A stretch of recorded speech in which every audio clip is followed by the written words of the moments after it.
Jehovah సాబోత్, సైన్యములకు అధిపతి అయిన దేవుడు ఆయన. చాలాసార్లు ఆలోచన చేస్తుంటాను, దేవుని సైన్యం ఎవరా అని, ఆయన సైన్యం ఏంటా అని. కోర్స్ దూతలందరూ ఆయన సైన్యమే. ఆయనకు పరిచర్య చేయడానికి, లేదా ఆయన బిడ్డలైన మనకు పరిచర్య చేయడానికి, వార్తలు అందించడానికి, ఇవన్నీ చేసే దూతలు ఆయన సైన్యం, అందులో డౌట్ ఏమీ లేదు. ఆ తర్వాత సృష్టి ఆయన సైన్యం. నా మహాసైన్యం అన్నాడు సృష్టిని గురించి మాట్లాడుతూ దేవుడు చెప్పిన మాట. కోర్స్ దేవుని బిడలంగా మనం కూడా ఆయన సైన్యమే కదా. సైన్యములకు అధిపతి యెహోవా. ఆ మాట చదివినప్పుడల్లా నాకు చాలా ధైర్యం వస్తుంది. ఎందుకంటే మనం ఆరాధించే దేవుడు అధిపతి అయిన దేవుడు, అధికారం కలిగిన దేవుడు ఆయన.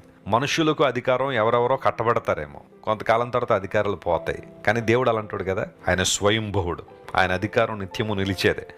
ఆయనకి కొంతకాలం అధికారం ఇచ్చి తీసేసి మళ్ళీ ఇచ్చి మళ్ళీ తీసేసి ఇలాంటివి ఉండవు. ఆయన నిత్యము ఆధిపత్యం కలిగిన వాడే, అధికారం కలిగిన వాడే.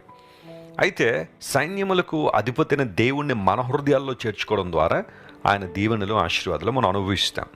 హగ్గై గ్రంథం చాలా ప్రాముఖ్యమైన గ్రంథం. మందిర పని నిలిచిపోయినప్పుడు ప్రజలందరూ తమకు కావలసినట్టుగా తమ ఇళ్లను కట్టుకుంటూ ఏదో నడిచిపోతుంది కదా అనుకున్న ఆ సమయంలో దేవుడు జకరియా మరియు హగ్గై అనే ప్రవక్తలను పురుకొల్పి దేవుని ప్రజల దగ్గర పంపించాడు. మీరు మందిరం కట్టాల్సిందే, పూర్తి చేయాల్సిందే, మీరు దేవుని మందిర పని నిర్లక్ష్య పెట్టద్దు అని దైవజనుల ద్వారా దేవుడు పురుకొల్పినప్పుడు జెరుబ్బాబెలు, యెహోషువ వీళ్ళందరూ కూడా దేవుని మందిరాన్ని కట్టడం తిరిగి ప్రారంభించారు. ఆ ప్రోత్సాహాన్ని, ఆ పురికొల్పే అనుభవాన్ని దైవజనుడైన హగ్గై ద్వారా దేవుడు ఇచ్చాడు.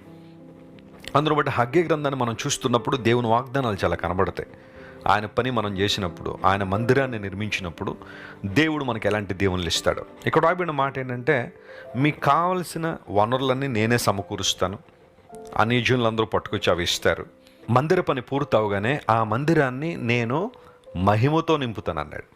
యూజువల్గా మనం ఏదైనా మందిరం కట్టగానే లేదా ఒక ఆలయాన్ని నిర్మించినప్పుడు ఏమి వాటిలో ఉంచాలి, వేటితో దాన్ని అలంకరించాలని చాలా మదన పడిపోతుంటాం.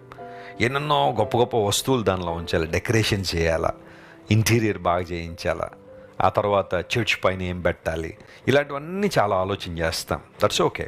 కానీ అవన్నీ ఉండి కూడా దేవుని మహిమ అక్కడ లేకపోతే ప్రయోజనం ఏంటి? చచ్చిపోయిన వ్యక్తిని అలంకరించినట్టుగానే ఉంటుంది కదా, అంతకుమించి ఇంకేముంది? ఒక చనిపోయిన వ్యక్తిని ఎంత అలంకరిస్తే ఉపయోగం ఉంది, ఎంత అలంకరిస్తే ప్రయోజనం ఏముంది? బతుకున్న మనిషికి అయితే ఏం చేసినా దానివల్ల ఉపయోగం ఉంది. కానీ ఒక చచ్చిపోయిన వ్యక్తికి అలంకరణ ఎంత చేస్తే ఉపయోగం ఉంది? జీవం లేకపోతే, సంఘంలో, మందిరంలో దేవుని మహిమ లేకపోతే భౌతికంగా ఎన్నుంటే దానివల్ల ప్రయోజనం ఏంటి?